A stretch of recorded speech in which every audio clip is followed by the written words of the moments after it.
Hey everyone, it's Casual, and today we're going to talk about droppers. So normally a dropper works by putting a redstone signal into it, and it drops one item at a time. But we want to make a dropper that automatically drops every item that's in it. So what we can do is put an item into the dropper, and we can make this redstone clock. Whenever there's items in this dropper, the comparator will pull a signal out, and we can boost that signal with a repeater, go around the side and come back into the comparator, and this will turn it on and off. To make the dropper work, all we need to do is pull a line out the side and put it into the side of the dropper. What's nice about this design is that you can see what's actually happening. We've got a clock going on, and then we're pulling from the clock and feeding it into the dropper. The comparator turns off whenever the dropper is empty.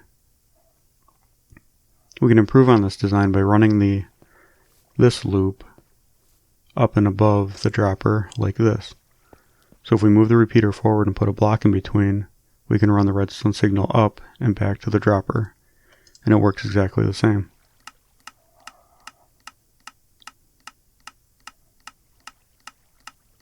We can take this one step further by bringing this loop closer to the circuit. So we have the same idea going over here, where we loop back to the dropper, but instead we're pulling out a redstone signal out the back, powering a block, pulling the signal out with a repeater, and going into the side of the comparator. One thing to note is that this block is pretty important.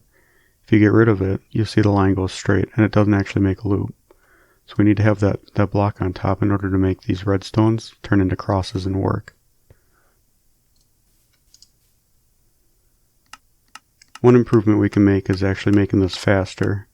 So we've got a setup here where we pull a signal out with a comparator, boost it with a repeater, and then we have a comparator in subtract mode, and this makes a quick clock.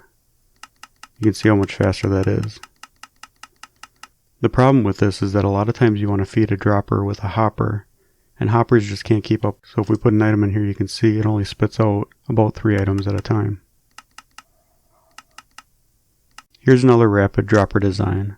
This one uses 2 observers facing each other. So when we put items into this, the comparator sees the signal and it powers a sticky piston, and it pushes the observers facing each other.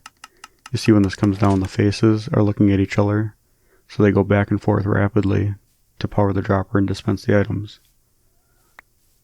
The problem with this one is the same as before with hoppers. It can only feed 3 in at a time, and if you do fill the dropper with a hopper, the piston seems to go crazy and it makes a lot of noise. A variation of this design is where the observers come out the side. So what we have is a comparator like always, powering a block, and that goes into a sticky piston, and that pushes these observers next to each other to power the dropper. One last design using the 2 observers facing each other is with the circuit running underneath. So what we had was one going over the top, one coming out the side, and one going underneath. This one requires you to use a block behind the dropper and extend out the signal farther so that the sticky piston has room to push the observers facing each other, but in the end it works the same way. Thanks for joining me and talking about droppers today. If you have any questions, just put them in the comments below. If you learned anything new, please make sure to subscribe and hit the bell so that you get alerted with new videos. We'll be doing more redstone videos in the future. Thanks.